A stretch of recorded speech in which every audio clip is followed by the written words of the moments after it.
Cari telespettatori, ben ritrovati con noi, con il nostro ospite. Parliamo di donazione di organi, di sensibilità da parte e conoscenza anche da parte delle persone di quanto sia importante quando succede qualcosa di molto grave avere degli organi a disposizione per il trapianto.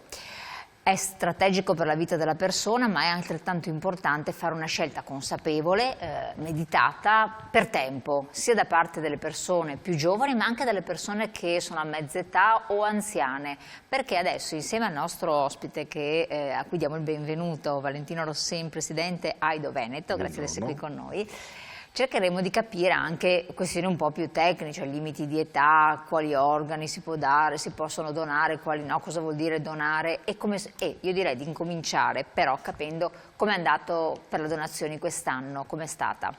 È brutto dire l'annata, però l'annata donazioni e l'annata attese. Allora, il 2024 è stato un anno record che ha superato, anche se di poco, il 2023 in termini di donazione di trapianti, che già è stato il 2023 un anno record da sé. Quindi abbiamo superato del 3% il numero di trapianti in Veneto anche quest'anno nel 2024. Quindi diciamo che andiamo molto bene su questo.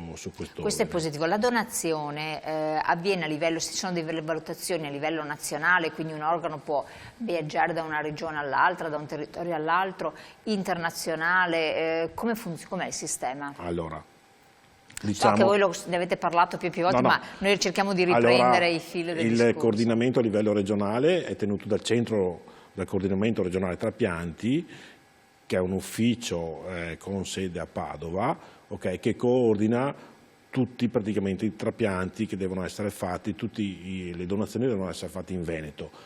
Questo centro regionale trapianti è collegato col centro nazionale trapianti a livello nazionale, che fa la stessa cosa a livello nazionale. È ovvio che... Quindi c'è a livello regionale e poi c'è a livello nazionale. Che a sua volta è collegato con un centro europeo, ma ovviamente che il limite di spostamento degli organi è proprio quello dovuto dalla distanza, non si può spostare più di tanto perché abbiamo limiti di tempo, quindi si cerca, ovvio le valutazioni vengono fatte dal centro nazionale trapianti, dal centro regionale trapianti, facendo riferimento anche alla compatibilità dell'organo e a chi è la lista d'attesa e le priorità che hanno ovviamente. Ecco, queste liste d'attesa esistono ancora però, certo, nonostante ci sia un buon numero di donatori, ci sono. Cosa stiamo parlando? Di che numeri? Siamo circa a livello nazionale di 8.000 persone. È tanto o poco? Diciamo che è minore di qualche anno fa, però comunque sono sempre tante. Comunque parliamo di persone che non hanno un'alternativa di vita se non quella del trapianto, parliamo anche e soprattutto di 8.000 famiglie, perché poi quando noi parliamo di persone non è collegato solo alla persona, ma anche la famiglia che ne soffre. Perché quell'organo è vitale per la persona. Quindi ecco, quindi l'importanza di avere disponibilità di organi è strategica e vedevamo prima nel video che c'è anche un'app che sensibilizza, forse più adatta ai più giovani, ed ha funzionato, no? Ha funzionato, ha aumentato il numero di iscritti di AIDO, si chiama Digital AIDO, si può scaricare sullo smartphone normalmente o anche dal computer e si può aderire ad AIDO semplicemente con qualche clic e con lo SPID. Diciamo che AIDO è la prima associazione non statale, tra virgolette, che ha l'autorizzazione di utilizzare lo SPID perché le persone aderiscono. Questo, diciamo che questo vuol dire che AIDO è parte integrante del sistema nazionale sanitario. Questo dà credibilità, fa capire anche l'importanza di cosa stiamo parlando, perché c'è molta, a volte non completa conoscenza, c'è un po' di timore, un po' di ritrosia, reticenza, poi quando arriva il momento o di averne bisogno o di scegliere per un proprio caro che non ha fatto la scelta, diventa molto difficile. La scelta, poi spieghiamo anche un po' le questioni tecniche, però intanto la scelta come avviene, al di là dell'aderire all'app, quindi facendo parte dell'AIDO eccetera, ma in genere come avviene? Allora, ovviamente la scelta, ognuno di noi è libero di scegliere di donare e quindi di essere disponibile a donare, diciamo, e può farlo in vari modi. I principali sono l'adesione all'AIDO, quindi nei banchetti, nelle sezioni, nei gruppi che tutti noi conosciamo, che in Veneto sono più di 200, ok? Con l'app Digital Aido, ovviamente con qualche click. Qua dice in comune e l'USL. Certo, allora in comune in occasione del rinnovo della carta d'identità ci verrà chiesto se siamo disponibili a donare e quindi in quella determinata occasione. Quindi chi rinnova la carta d'identità in linea di massima, non tutti i comuni lo chiedono, ma in Diciamo linea di massima verrà fatta questa domanda, esatto, così. Quindi prepararsi psicologicamente a capire cosa rispondere.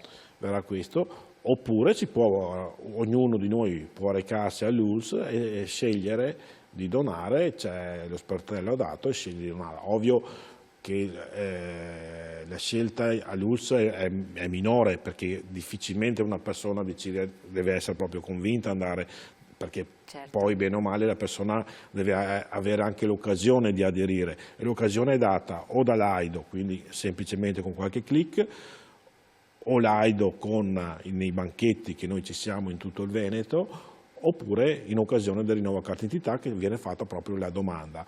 Alla domanda si può scegliere di donare, di essere disponibili a donare, di non essere disponibili di donare, oppure si può anche non scegliere e quindi rimandare in un altro momento la decisione.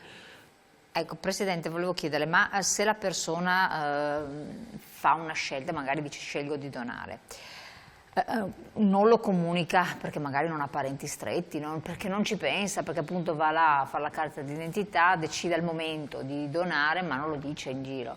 Se dovesse succedere qualche cosa, il peggiore delle situazioni, chi lo sa, visto che c'è una tempistica di intervento anche che deve essere rispettata, insomma. Certo, allora noi consigliamo sempre di parlarne con la famiglia, di parlarne con i propri familiari di questa scelta, perché comunque è una scelta, insomma, che non è una semplice scelta, è una scelta importante che riguarda un po' il nostro essere. Però comunque sia che noi aderiamo all'AIDO, sia che noi aderiamo con la carta d'identità, sia che andiamo all'USL, questa nostra decisione viene registrata in un sistema informativo trapianti, ok, che è l'AIDO nel sistema proprio dell'AIDO, che si chiama SIAIDO, e questi due sistemi ovviamente si parlano tra di loro, e nel momento in cui avviene purtroppo magari il problema, c'è bisogno dell'espianto, i medici consultano questi database, questi sistemi, e scoprono se uno ha aderito o meno alla donazione degli organi. Quindi è un sistema database collegato con il sistema sanitario? Esatto, sicuramente. Questo era importante capirlo, perché visto che tante volte bisogna rifare tante volte le procedure per qualsiasi cosa, mancano i collegamenti. Sono collegati, a volte, ecco perché chiedo, a volte ci capita, fortunatamente raramente, che il centro regionale trapianti ci chieda proprio il lato olografo, quindi la firma proprio dell'adesione, perché magari appunto la persona che è deceduta non l'aveva comunicato ai familiari, i familiari vogliono proprio vedere l'atto olografo, quindi firmato dal proprio familiare, che noi ovviamente Perché in comune si firma anche. Allora, in comune ovviamente si firma, ma anche con AIDO si firma, oppure con lo SPID, ci sono quei criteri che vengono accettati. Sempre nell'ipotesi del sì, uno decide di essere donatore, con le varie modalità che lei ha appena esposto, ma quali organi potrà donare e quanti organi? Che questa è l'altra questione. Allora, ovviamente tutti gli organi, tutti i tessuti, tutte le cellule che possono essere utili. Okay, cioè il donatore vuol dire che tu della persona puoi prendere tutto? Allora, uno dà la disponibilità a donare, poi quando succede il problema saranno i medici a stabilire in base anche diciamo, alla qualità, tra virgolette, dell'organo e cosa c'è bisogno, insomma, quindi si possono donare il fegato, i polmoni, il cuore, i reni, le cornee, i tessuti, cioè parecchie modalità, insomma. Quali sono invece, ecco, uno può decidere tutto questo, però gli facciamo l'esempio di patologie anche molto frequenti, il diabete per esempio. Un diabetico può donare? Una persona che sta malato oncologico può donare? Cioè tutte queste casi che ha avuto un'ischemia? Allora, ovviamente queste sono cose tecniche che un medico... però sì, no, assume sono casi molto... Sì, però ovviamente ognuno di noi, magari anche sì, non può donare, chi è affetto di qualche patologia magari non può donare l'organo che è malato, però magari se c'è un organo che funziona bene può donarlo, okay? Oppure anche i tessuti o le cornee, ovviamente questa è una cosa che verrà valutata dai vari medici, insomma. Ecco, cioè in base al tipo di patologia di quella persona affetta viene valutato se è possibile oppure no la donazione. E l'altra questione, l'età. L'età.